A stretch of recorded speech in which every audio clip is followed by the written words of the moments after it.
Welcome, and thank you so much for joining us for this panel discussion hosted by Women Banding Together. The co-founders of Women Banding Together are Ginny Allen, Jenny Neff, Lori Schwartz Reichl, and Laura Johnson.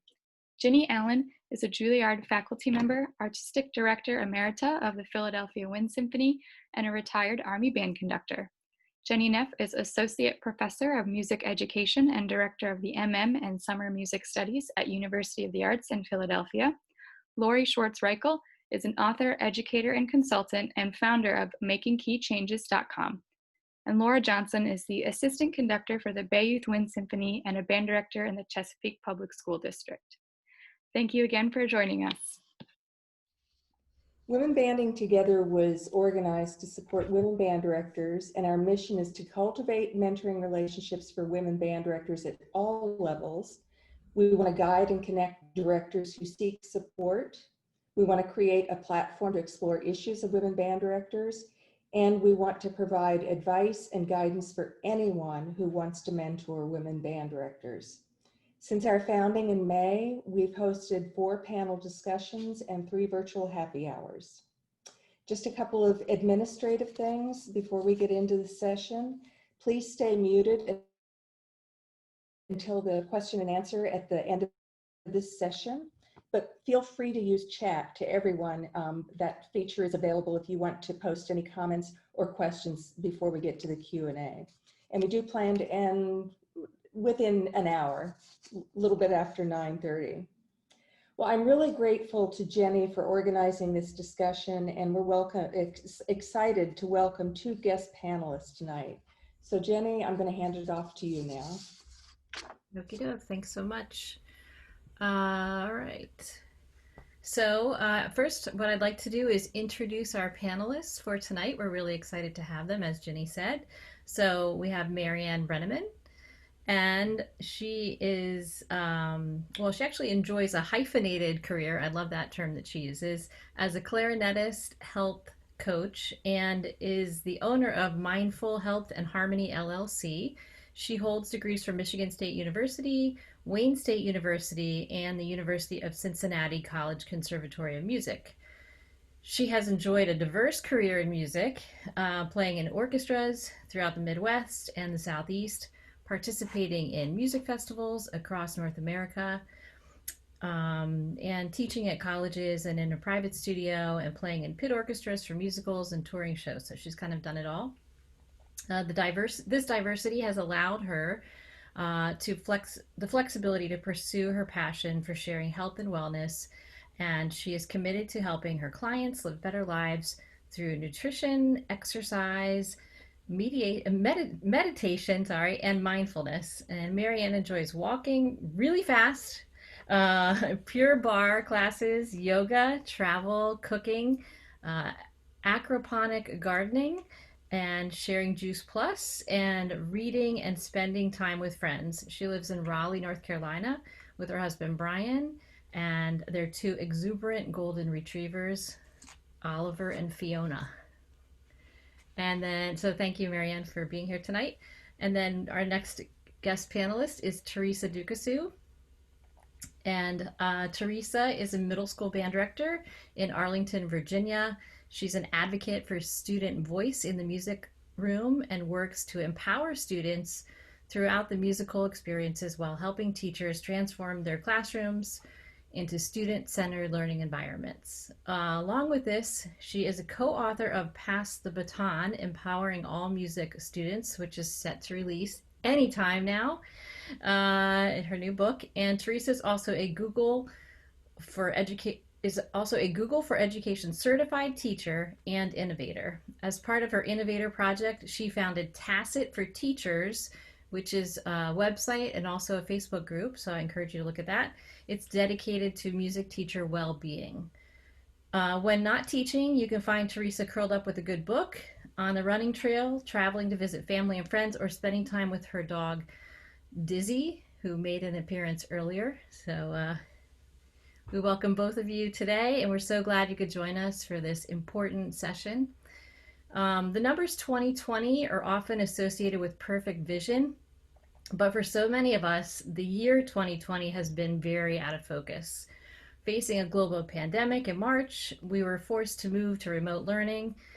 And we were quickly reimagining what we had done in the classroom and what it might look like virtually with these new technologies, tips, trends, trajectories we had not taken in our teaching lives. So over the summer, we pivoted, one of Lori's favorite words, we pivoted and created a variety of scenarios for much discussed and perhaps unknown fall plans.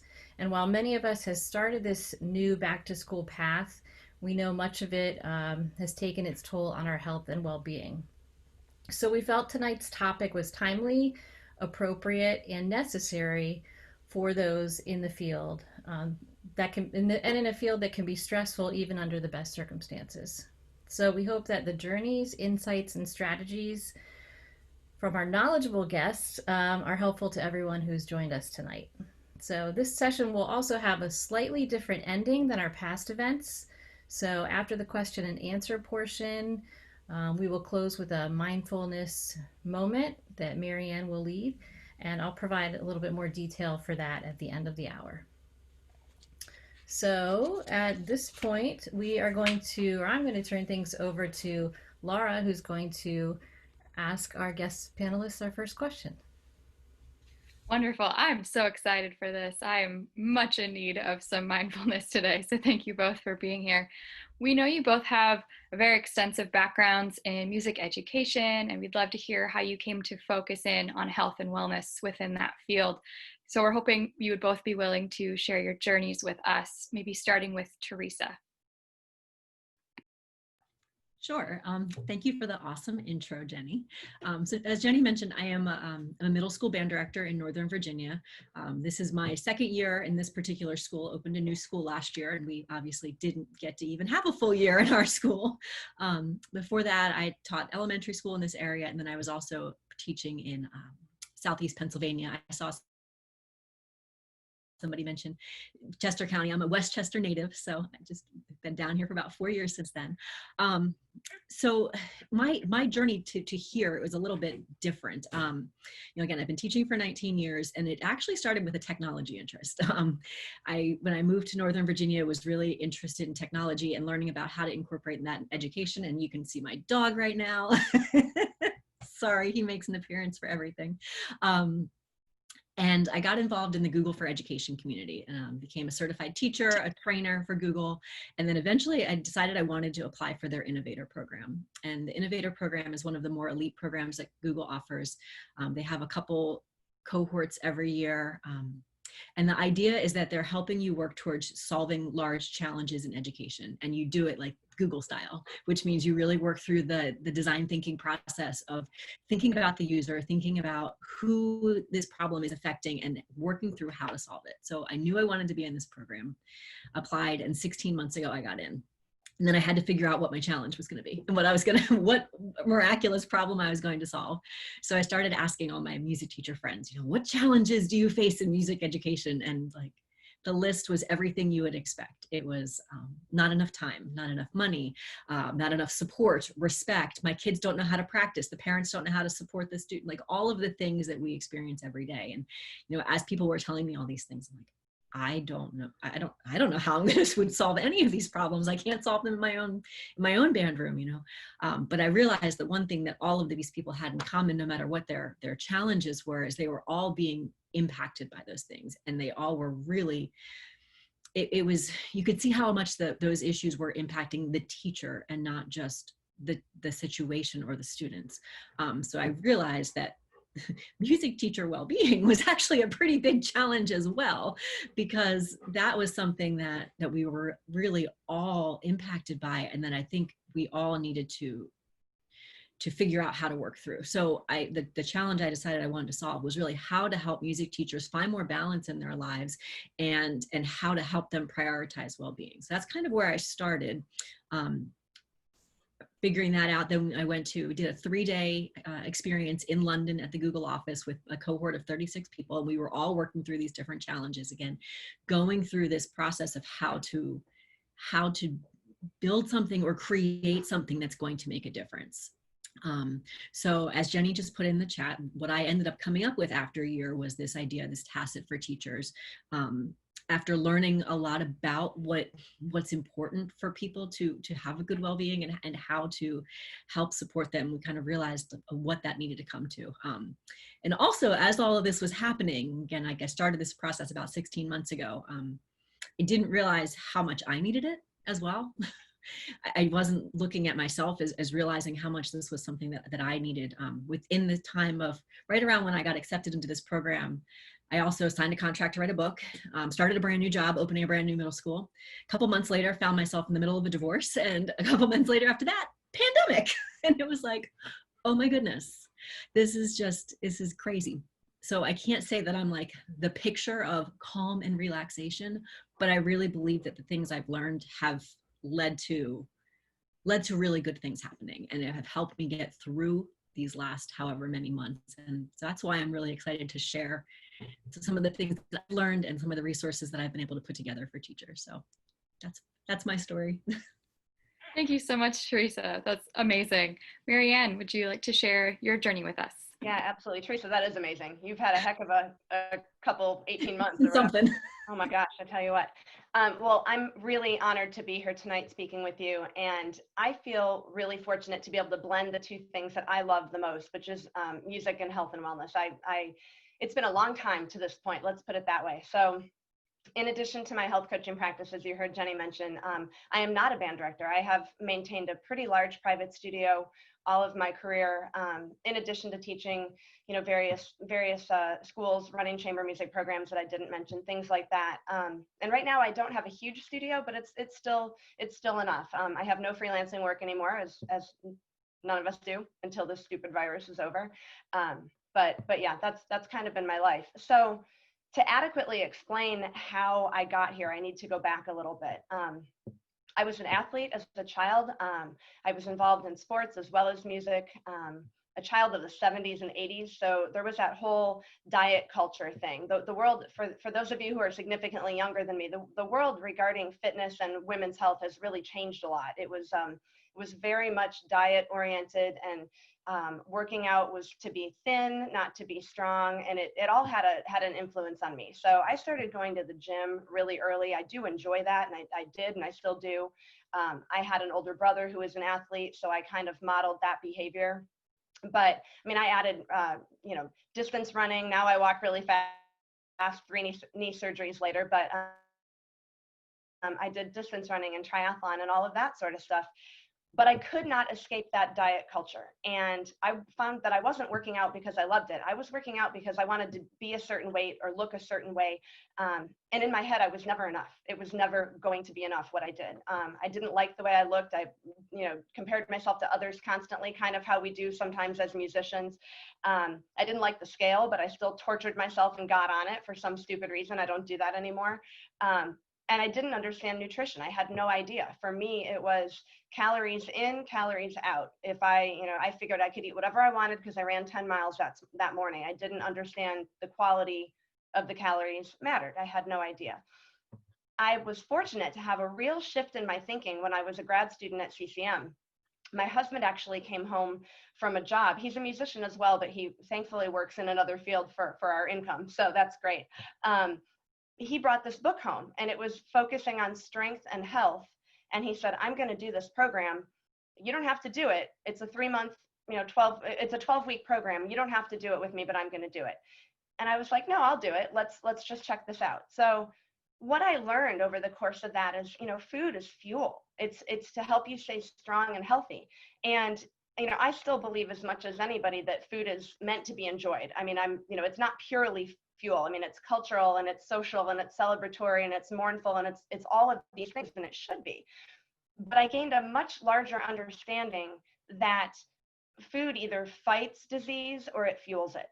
And when I started to look at it that way, it made a lot more sense to me. So I switched up my nutrition. It was away from the processed convenience foods that they try to tell you are healthy, but they're not, like healthy choice meals. That's not healthy. They want you to think it is, but it's not, I went to a more whole food based mentality. I stopped beating myself up running miles and miles and miles and doing these endurance events.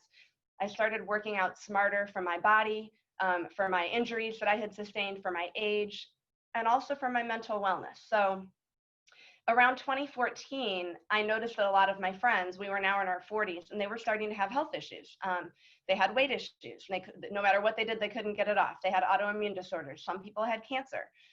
There was a general decline in their well-being, and I wasn't having any of it. And I started realizing, wow, my nutrition and exercise plan is helping me with this. This is really something. And I wasn't doing anything extreme anymore. That was the thing that was interesting. It was just good stuff, normal stuff, healthy stuff, and my friends were not. So around that time, I noticed that my students as well were coming in heavier. They were coming in on more ADHD medication. Yet they were still walking into their lessons with their mom saying, oh, he didn't take his medication today, but the kid's carrying a venti Starbucks something or other loaded with sugar or a Red Bull. And I realized these people don't have any idea how nutrition is affecting themselves or their children. And so that was kind of an eye-opener for me. I had a student who was 12, he was overweight, and he was on cholesterol medication. I mean, there's no 12-year-old that needs to be on cholesterol medication. And there could be a genetic predisposition, but it's very unlikely. So I started exploring health coaching schools, and I went through the Dr. Sears Wellness Institute, and he teaches principles that he refers to as the 4 pillars called LEAN. So it's lifestyle, exercise, attitude, and nutrition. So it kind of addresses everything within a person's well-being. And I loved it. I was like, this is what people don't know, and they need help. And you make small, simple changes, and it makes a difference. It's amazing. So I've been able to help my clients apply these simple changes, making a big difference. But in the last year or so, I've really noticed the need for mental well-being and emotional well-being. I personally love meditation and mindfulness. It's had an incredible impact on my health and my attitude. So, as a coach, I'll work with anybody that comes to me. We can address whatever issues, but I have a real passion for helping people like you, people that I understand. I love musicians and creatives. And I've spent my entire career around this community, and I understand that we burn the candle at both ends. I understand that we sometimes don't have the time or the money to get sick. We don't have the sick days. We don't have whatever. If, for my freelancing friends, if they don't play a gig, they don't get paid. It's just, if they don't teach, they don't get paid. It's very much dollars for hours. All of this and this burning desire to make people understand and appreciate what we do. It means a lot to us to have people understand what we do. All of this can add up to some pretty unhealthy and unhappy lives. And I don't want people to live unhealthy and unhappy lives. I want them to be as joyful as possible. So I've spent the last year or so really figuring out how to share meditation and mindfulness in addition to the other things, so that we can all live a more joyful life, so that we can serve our purpose as musicians and as music teachers. So that's my. Thank you so much. I'm just so excited hearing everything you just said. Like, I'm already learning, and that was just your intro. So I'm so excited. Thank you for sharing. I'm going to pass this off to Lori for our next question. Great, thank you. Teresa and Marianne, again, it's wonderful having you here.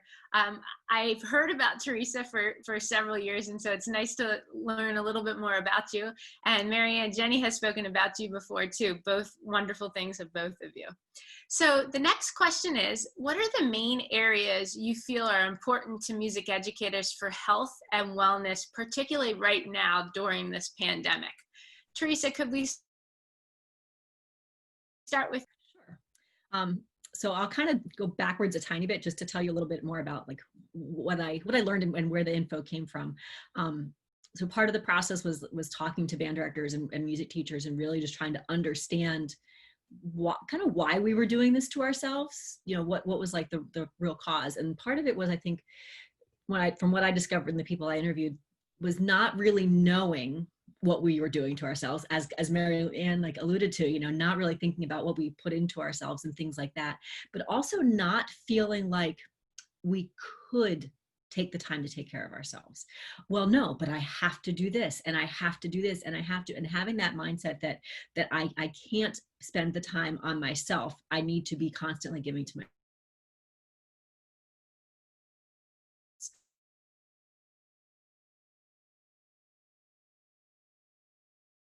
we need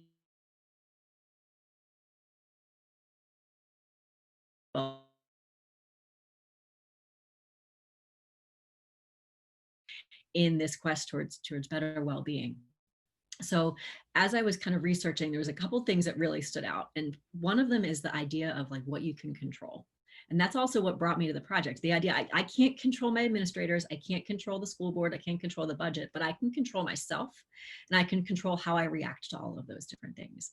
And looking at this idea that if I can control that and take responsibility for that, then it can take the pressure off of the other things.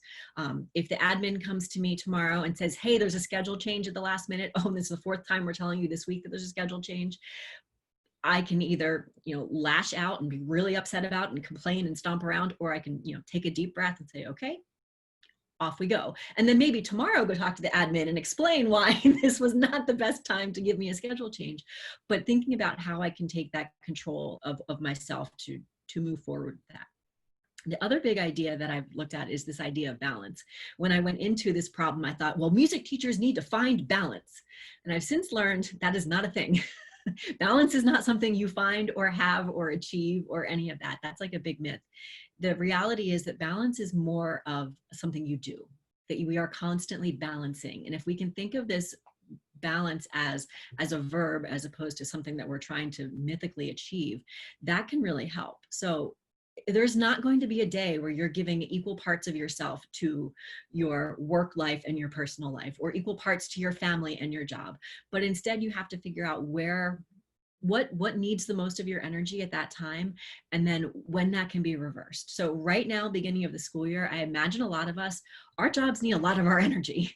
Okay, it's the same at the beginning of the school year, concert season, festival, end of the school year, things like that. It's going to happen. The job's going to take a lot of your energy, and that's fine, but you have to still find that counterbalance.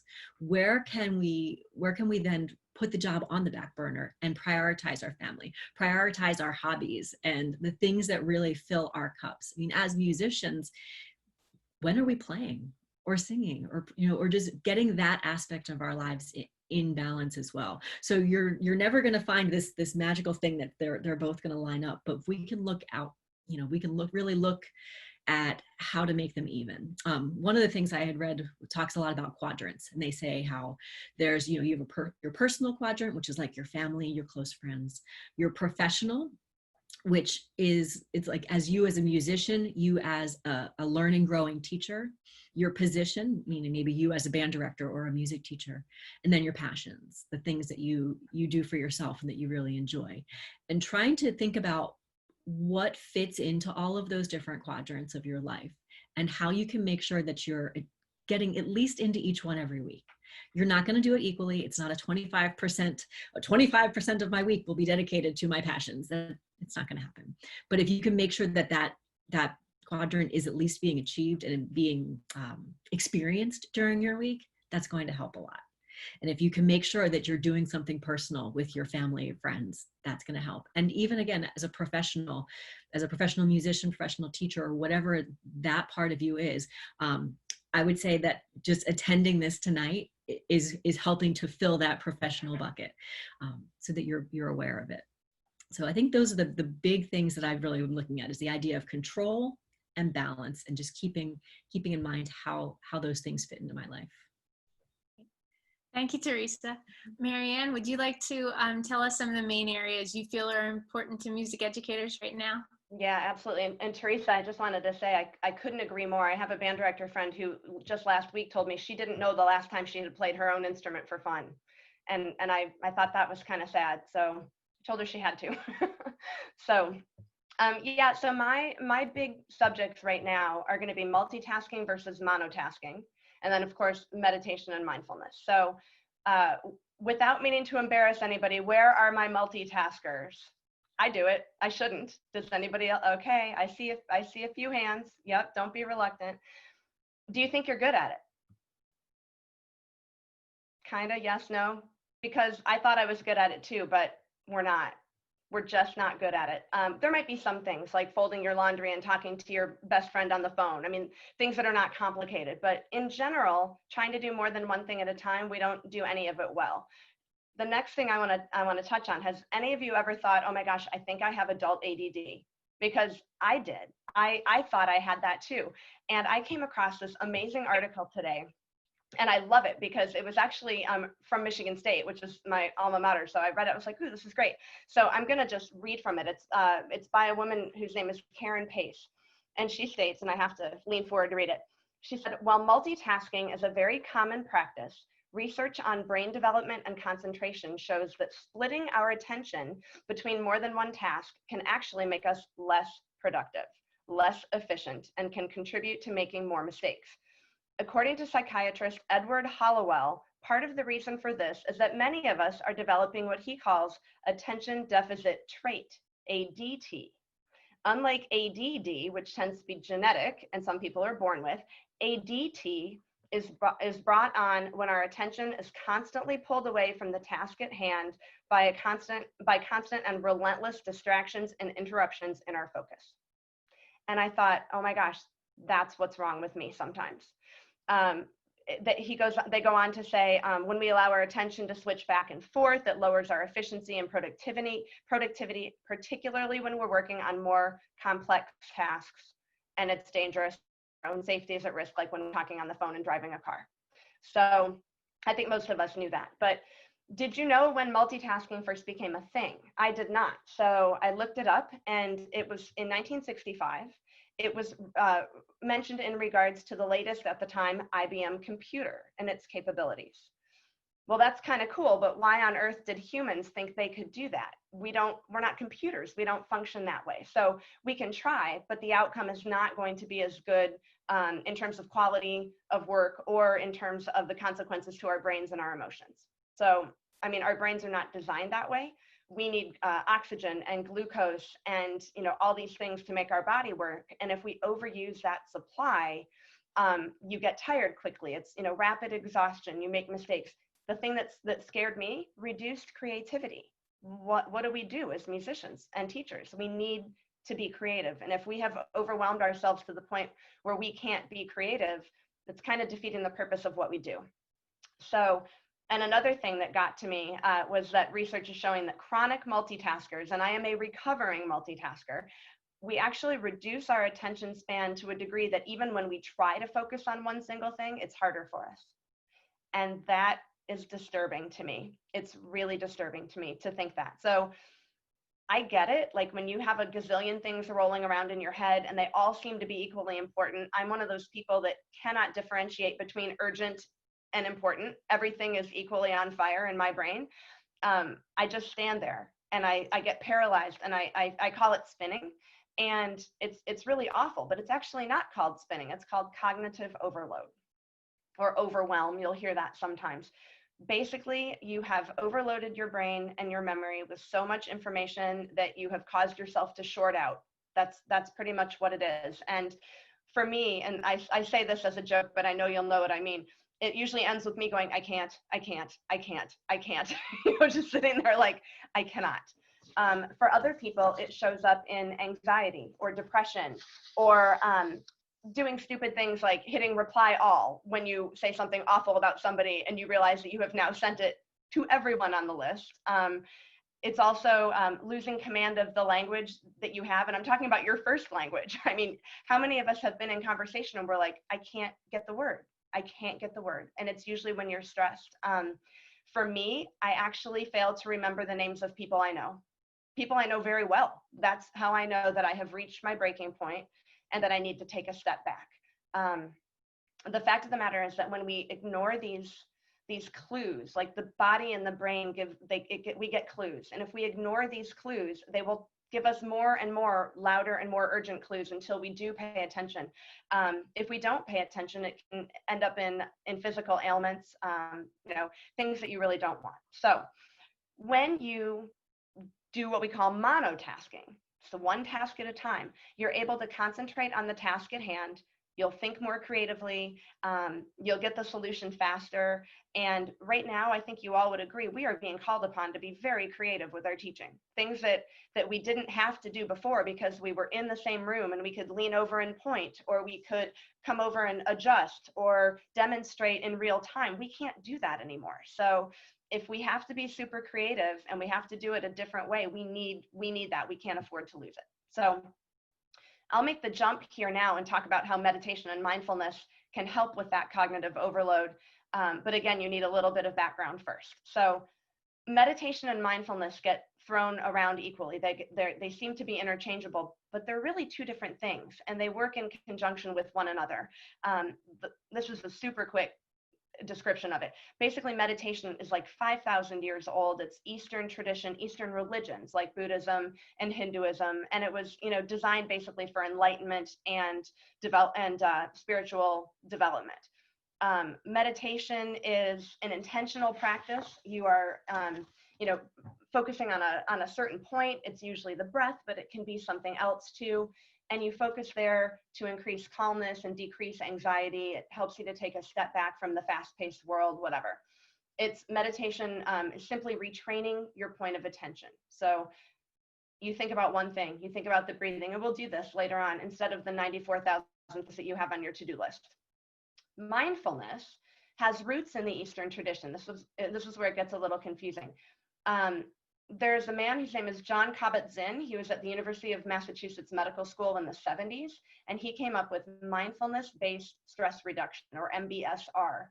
And he knew that to have an impact in the Western world, he was probably going to have to lose the religious connections from the Eastern world. So he framed mindfulness as a mental skill acquired through meditation. So see, that's where they work in conjunction with one another.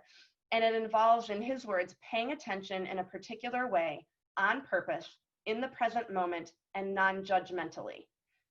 Most of us get that, but the non-judgmentally part is the hard part for everybody, myself included. So mindfulness is simply the act of paying attention, being present in whatever you're doing. You can't do that and multitask. So that's kind of how it all feeds back together. The awareness that mindfulness brings, it allows you to slow down and live in the moment. And when you notice what you're doing and how you're feeling, then you have the opportunity to choose differently. You can decide if you want to continue down that road you're going on, or if you need to pivot, or you can just simply stop and appreciate what's in front of you. So that spinning that I do, that I talked about earlier, I'm not telling you that it has gone away, because it hasn't.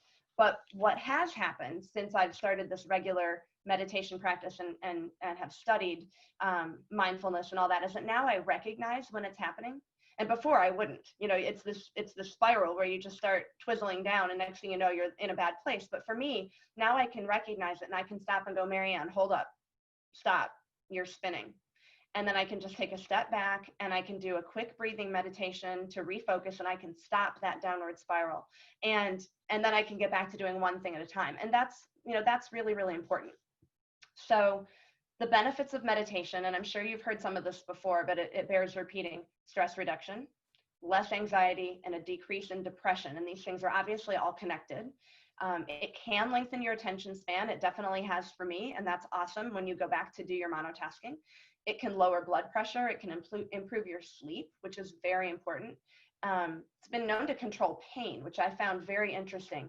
Oftentimes we don't react to the primary pain. It's the secondary pain that we react to, which I find very interesting. You'd want to look that up on your own.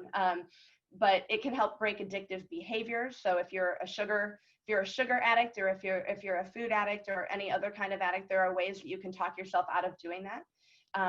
And then going back to mindfulness for a second, it helps you to be more self-aware and a more astute observer. So you can actually see and appreciate what is happening around you. There's a lot of beauty and goodness everywhere, and we have just stopped noticing it. And I think that's really sad. We just don't see it anymore. I have a friend who lives in Connecticut, and it's beautiful in Connecticut in the fall. And I was up there, I guess it was 2 years ago, and I said, look at your trees, they're glorious. I mean, they were all these different colors. And she said, oh yeah, I'm too busy, I don't even see them anymore. And I thought, that's devastating to hear. That I couldn't have that discussion with her right then. But there is beauty everywhere if we will see it. So the comments I hear, and some of you are probably thinking, I don't have time to meditate, or there's my list is too big, or this is what we musicians do. I don't know how to meditate. Every time I try, I get distracted. I'm not good at it. And we musicians don't like to do things that we're not good at. It's we're very type A, and we like being good at what we do. So both of those comments used to come out of my mouth. And there's a book called Breath Sweeps Mind, and it's a really great book. And I'm not all the way through it yet, I'll be honest. But I bought it in the early 2000s when I was a graduate student at CCM, and I knew I needed to meditate. I knew I needed to do something. Maybe I didn't know that I needed to meditate, but I knew I needed to do something because I was tired and exhausted and competitive and just feeling icky. And I carried that book around in my gig bag for years. I could not make myself read it. I told myself I was too busy. In actuality, I think I was scared. I think I was afraid to read it. There were a couple reasons. Like I said, we like to be good at stuff. I was worried that I wouldn't be. I thought it was a little weird and a little hippie. It was much less accepted, nearly 20 years ago than it is now. I thought it was a little bit religious, and it would be different than the religious beliefs I had grown up with, and I wasn't willing to extend my knowledge to something else at that point. So I just didn't read it. And honestly, I read a lot of other things first. And so the fact of the matter is that we can't afford not to slow down and take care of our health in this way, particularly now. We just can't. So the world needs you. It needs your talents. It needs you to live your purpose. And you can't do that if you're sick, either physically or emotionally. So you also won't live your purpose if you're going a million miles an hour for too long, and that has made you joyless and miserable. It's time to fill your cup, like Teresa mentioned. We have to take care of ourselves. You deserve to take care of yourselves, and you will be a much better teacher, spouse, partner, friend, mom, dog mom, whatever you are, if you are taking that step back. So that's what I've got about that. Thank you, Marianne. I have a funny story that just reinforces everything that you're saying and that we're talking about. A few years ago, I realized the need to slow down, but it comes back and forth in waves again, where the cognitive overload happens again, and I realize I need to step back. And a couple of weeks ago, I treated myself to a frozen chocolate donut because that's what I do from time to time. And I poured a glass of milk, and I had my little treat, and I went upstairs, and right before we went to bed, my husband goes, "Lori, where's the gallon of milk that I just bought yesterday?" I said, "We don't have a gallon of milk. What are you talking about? There's no gallon of milk anywhere." And he was like, "I bought a gallon of milk yesterday. Where is it?" I had no idea, no clue. The next morning, I went to the pantry, and the gallon of milk was in the pantry and not in the refrigerator. And I had no recollection of putting that glass of milk or that gallon of milk in the pantry. But it was a wake-up call to, whoa, enough multitasking and really focus in on what's happening, because I had no recollection of it. So thank you for reinforcing all of that, Marianne and Teresa as well. I'm going to pass it on to Ginny, who's going to take on our next question. Thanks, Lori. And I want to thank you both again for all this great information. And what I'm feeling right now is a sense of relief, because you're talking about things that I think sometimes I'm the only one going through that, but we all are. And so I'm really excited to hear about some of the strategies that you use to deal with this. My question is, what strategies would you recommend for maintaining health and wellness for music educators? And Teresa, we'll start with you. Sure. So this goes along a lot with what Marianne was saying. And I'll kind of keep going back to this project because that's where my frame is. So TACIT, not only meaning rest, but also an acronym for just things that we should think about as music teachers. And the T stands for Take 5.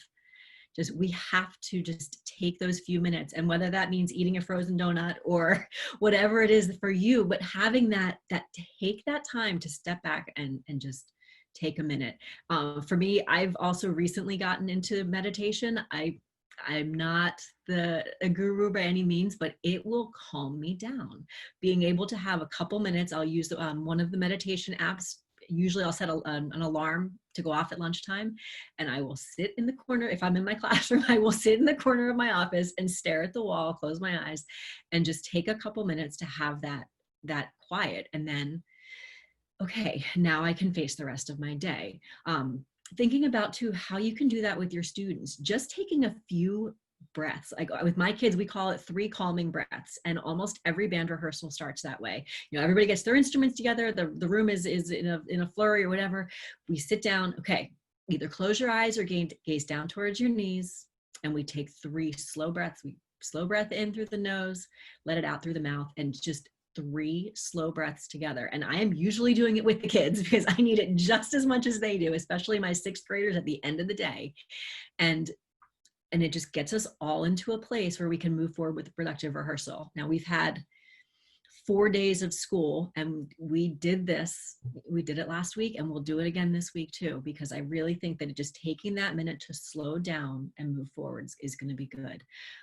Another thing, whether you are at school or you're at home, get outside. Leave your classroom. Right now, if you're working from home, like, I don't want to say you have no excuse, because I'm sure there's plenty of things you come up with, but take a 10-minute walk during lunch. Okay. I feel very fortunate to have the dog that he drags me outside at lunch. Like, that's what we have to do. But even last year when we were in the school building, I had a girlfriend, she's a Spanish teacher. We made sure at least twice a week we would take a 10-minute walk at lunch. And I know it doesn't sound like a lot, but it made such a difference the days that we did that. We would go out, we would walk a lap around the building. And, you know, maybe we talked about school, maybe we talked about our weekend, we talked about whatever was going on, but just to get us outside really did make a big difference. So thinking about how you can build in those tiny little breaks throughout your day is going to be a good thing. Then the second area I'll talk about really quick is just taking care of your physical self. And this has kind of been going back and forth throughout this whole thing, making sure that you're getting enough sleep. And not only with the sleep, you know, being enough hours of sleep, but thinking about what you're doing before you go to sleep, like putting down the screen, turning off the screen, things like that, making sure that you're not having caffeine late in the evening so that you can really get the most out of those hours, whatever they may be. I know that with the screen time I'm like the worst for that. And that's something I'm working on, making sure that I have like a physical book next to my bed. So I'm not like just scrolling through my phone, just so I can be, you know, doing something that's not going to impede my sleep. Exercise, again, taking that walk during lunch or whatever you can do just to get your body moving. Marianne's been talking about nutrition, which is so important. Also, don't forget about hydration and water, right? Because that can actually have a big impact on how you're feeling. Everything from just feeling fatigued to being able to focus more. And in fact, all of those physical things are not only going to help you, you're putting good things in your body, but they do. It helps your memory. It helps your focus, your long-term health effects. If we want to have these long careers as music teachers or anything, we need to stay healthy. So keeping our physical self in mind is really important. Thanks, Teresa. Those were wonderful suggestions. Marianne, what recommendations would you have for some good strategies for music educators? Yeah, I'm going to piggyback on a lot of what Teresa said. Get off the phone and computer when you can. I mean, you work a lot on screen now, and pre-virus we were telling people to limit their screen time, and now we can't. I mean, it's so funny. We're like, don't let your kids be on the computer all day. Okay, now the kids are on the computer all day. I feel like it goes the same for us. For me, I took a social media break yesterday, and it was amazing. At first in the morning, I was like, oh, I should check Facebook. And I'm like, no, you're not going to do that. And I didn't. And then this morning I woke up and I felt better. And I was like, I don't even really feel like I need to look right now. If anything major happened, somebody would call me. I think that you can consider removing it from your phone so that it's not a mindless grab it and scrolling. Like Teresa mentioned, there's no need to be scrolling through it. And I'm just as guilty of it as everyone else. Jenny and I talked, I guess it was last week, I guess we all talked on Friday, about taking your work email off of your phone. You don't need to be checking your work email on the weekend. If you take it off, like maybe check it Friday afternoon, and then don't check it again until Sunday night in case something has happened that affects your work week. But there is absolutely no reason for you to be checking work emails Friday night, Saturday night, Sunday during the day. There's really no reason for it. I'm a huge fan of the Do Not Disturb feature on my phone. I have it set from 8 o'clock at night till 9 o'clock the next morning. I actually just extended it an hour each direction this last week. You can list the people that need to get a hold of you as a favorite. So if they call you, it will ring through the Do Not Disturb. So it's not like your parent, your mom or your dad will need to get you when they can't or whatever. You can do that. I use the Do Not Disturb when I'm working. in my office. Like when I was earlier today coming up with what I was going to say tonight, I put the DND on because I'm like, I have to focus on what I'm going to say tonight. I love the idea, and I don't know how feasible it is anymore, but technology-free meetings. I mean, now we're on technology for meetings, but you know, turn the phone off during the meeting so that you're focusing on the Zoom. You know, but I think when we're back in person, it's important to not just get on that phone and whatever, because, you know, same with family dinners and outings with friends and whatever, you should be giving your attention to the people that you're with, whether it's your colleagues or your kids or your husband or your wife or your spouse, whatever. So I love the idea of scheduling your work, blocking out particular tasks. Like right now, I'm going to sit down and do this for a half an hour, and that's it. And then you move on from there. Teresa hit my favorite thing about the breathing break. I love that, and I allow myself 15 minutes before the start of my private lessons. And I'm kind of hybrid. I have some coming in person at a nice physical distance, and then I will turn around and go on the computer immediately and do Zoom. So if I'm juggling back and forth between the two, if I have not had 15 minutes ahead of my first student, I don't feel that my energy is the best it could be. And I feel like these students are already stressed out enough. They don't need to feel like I am too. And so I take that time for me, and I meditate, breathe, whatever, before the first student of the day. I owe it to myself, but I also owe it to them to be calm and engaged and focused and sending out the right energy. And then lastly, yeah, definitely at least 15 minutes before bed, no screens. No, don't watch the news. If you want to watch the news, watch it earlier. No last minute email checks, no last minute Facebook checks. You know, soothing music is always good. I'm a big gratitude person. You can sit down and you can think about the things that were good during the day.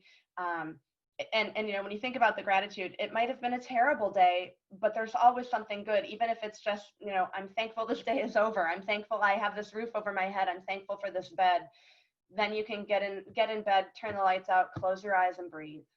Just breathe it out and go to sleep. And so those are my tips. And I guess it's not just music teachers, it's everybody really. But yeah, that's what I love to do. So I hope that you'll find some of that helpful. Thank you, Marianne. Those great recommendations from both of you. And it's interesting because they're really small steps, but when you add them all up together, they make a huge difference. That's great. Thank you both so much. I'm going to turn it back over to Jenny now.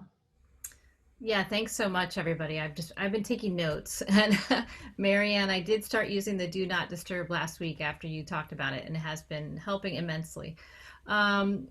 So we're going to go to question and answer right now. I see that Rebecca has already posted a question in the chat, so we can go to that one first. And she said, I think modeling good physical and mental health for our students is so important. What are some ways you successfully bring these strategies to your private or band students? I can jump in if you want. Sure. I actually have, I only have 12 students right now. 2 of them are college students, and then the others are middle school. And you all know middle school is not an easy time, even without a virus. But 5 of my 10 middle school girls are on anti-anxiety medication. And I think that that's unacceptable. And I mean, I know they need it, or else they wouldn't be on it. But I have taken to, after asking permission of their parents, leading them through meditations at the very beginning, like a small 2 or 3 minutes at the beginning of their lesson. And then sort of again in the middle, if I think they need it, I'll say, okay, breathing break.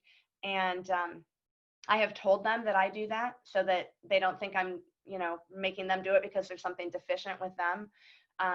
They all know that I'm a plant-based eater, so they know that I cook a lot and I take good care of myself by that. They'll joke, they'll come in with their Diet Coke and I'll give them a hard time about it, you know. And they know that I exercise, and I tell them, you know, I encourage them to take care of their bodies because it does help their minds. So that's kind of what I do. Yeah, those are great tips. I know even when I was teaching middle school band too, just letting the kids know that it's okay to take a few minutes to kind of recenter, and when they're coming to you from the lunchroom, that, you know, you might do some breathing gym. It might not really be so much for the instrument support, but more for the calming down and recentering of the kid, right? And even just talking to them about what you're doing exercise wise. I know when I had to teach or when I had to meet with another teacher, a lot of times we would start saying, "Can you walk and talk?" And they would just see us lapping around and having like a meeting that we would have had maybe at somebody's doorway. We just decided, no, we need to get some steps in. We need to start just walking around, which was really helpful too. And I've done that with kids too. Somebody's having a bad day. We happen to have a field right outside of our room, and if it was like a free period, it'd be like, let's walk and talk the field, you know. And one of those kids who had a lot of anxiety, that was really helpful for her just to talk stuff out. So Jenny, you've reminded me of something. I'm thinking back to the days, first, second, maybe even third grade. Remember, we used to roll out the little carpet and take a nap during the day, and how great it was that kids got that kind of break. And I think it's wonderful that Teresa and Marianne are talking about that, because we really need to offer that to our kids now. mm-hmm. Ginny, you bring up an excellent point with that, because going back to my kids that have the anxiety and that are on medication, I feel, and again, I feel a little out of line saying this because I don't work in the public schools, but my gut feeling about this is that because these kids are tested to within an inch of their life, and they're always they're always worried about something. They're always worried about a grade being posted or a performance or whatever. And I've noticed the children have changed over the years that I've been teaching. They're afraid to play for me. I'm not a threatening person, you know. They're like, I don't want you to hear me play. And I'm like, well, you're in a music lesson, so I kind of have to hear you play. You know, it's interesting how they've changed. And I had one little girl say to me, and this was probably 2 or 3 years ago, I was showing her something, and she said, "Is this going to be on the test?" And I said, "What do you mean the test?" And she said, "The test. Is this going to be on the test?" And her shoulders were like this. And I said, well, it's sort of on the test of whether you can play the clarinet or not, but it's not, you know, there's not an actual test, but you have to learn it. You have to learn it. And I'm going to help you learn it. So I think sadly the system has made these children pretty anxious, and it's really unfortunate, I think. Yeah. Peter has a question too. He's asking, what are resources that young band directors can access that can help them stay balanced and then transfer that wellness to their students and colleagues? Anybody have any suggestions? I'll put a plug out for my website again.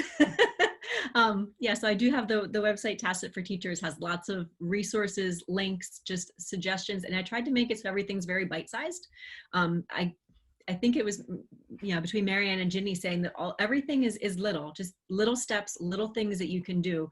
We're not suggesting that you go and try to redo every aspect of your life tomorrow, but just try to find the little things, whether that means you make an effort to do something for your physical self and make an effort to do something for your mental well-being. Just find those little things that you can do, and then have the support. If someone comes to you and says, "Hey, I was the last car in the parking lot last night," like, well, it's okay to go home before then, or just something encouraging to remind people that that's not a badge of honor, that we really do need to look out for ourselves. I think we want the best for our students, but sometimes as a result we put ourselves in jeopardy.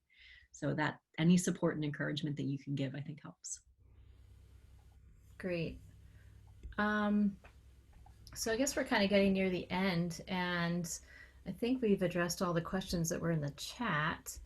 When we send out a thank you to everybody, we'll send the resources again, so you have those links. And then, of course, once we get this video edited, we'll have it on our Women Banding Together Facebook page, so you can check that out, as well as any of the other panel sessions we have had. So I guess we are going to move into our final phase here. And we thought, since it's late at night for many of us, I know we have different time zones here, but we would kind of, it's that slow piece in the concert where it's kind of the low energy piece that we're ending with, right? So we're going to kind of wind down, and Marianne has graciously offered to do a kind of mindfulness moment with us. What we're going to ask you to do is to turn off your camera. Not your, don't leave the meeting, but just turn off your camera so you have your own privacy. And she's going to lead us through the meditation, mindfulness practice. Marianne, do you want to give any other tips? Yeah, and I'm going to put my video back on just so you can see what I'm doing here, because there's a hand motion. There's something called a mudra. So What I'd like you to do is kind of do this. You'll do it down in your hands, but you can see what I'm doing. So you'll tap your pointer finger to your thumb, then your next finger, then the next finger, then the next finger. And the mantra is peace begins with me. And we do that repeatedly. And I'll take you through it. I've combined two meditations here that I really like. You can do them separately on your or together, however you choose to do it after we leave the meeting tonight. So first of all, I would like you to just kind of sit there for a second. I'll wait until everybody's gone. Yep, everybody's gone. Okay. So I invite you to sit up straight, not rigid, but straight and alert, with your shoulders rolled back and comfortably relaxed. Place your hands on your lap and take a deep breath in through your nose and then out through your mouth, fully exhaling any stress. Relax your face, relax your jaw, relax your shoulders. Release your tongue from the roof of your mouth and feel the weight of your body on the chair. Take a slow breath in through your nose and then release a slow breath out also through your nose. Feel the air as it comes in and then feel the air as it goes back out. At your own pace, breathe in through your nose and then out again through your nose. It doesn't have to be deep. It's just a breath that feels comfortable to you. Breath is what sustains us. It keeps us alive, and yet we're rarely aware of it. On the inhale, I'd like you to say in your head, I know that I am breathing in. And on the exhale, say, I know that I am breathing out. I know that I am breathing in. I know that I am breathing out. I know that I am breathing in. I know that I am breathing out. Now I'd like to use the mantra, peace begins with me. Keep your breathing steady as you tap your first finger to your thumb, then your middle finger to your thumb, then the ring finger to the thumb, and then the little finger to the thumb. This meditation and this motion redirects your mind, it reduces stress, and it supports your overall well-being by pressing on these different fingers. Peace begins with me. And breathe out. Breathe in, peace begins with me. And breathe out. Peace begins with me. And breathe out. Peace begins with me. I'd like to leave it there for you all tonight. Remember that peace does begin with you. Remember that we're all doing the best we can under difficult circumstances. Remember that you owe it to yourself to be healthy and well, and you also owe that to your family and your friends and your students, and you are worth it, and you are enough during this time, and peace really does begin with you. Namaste.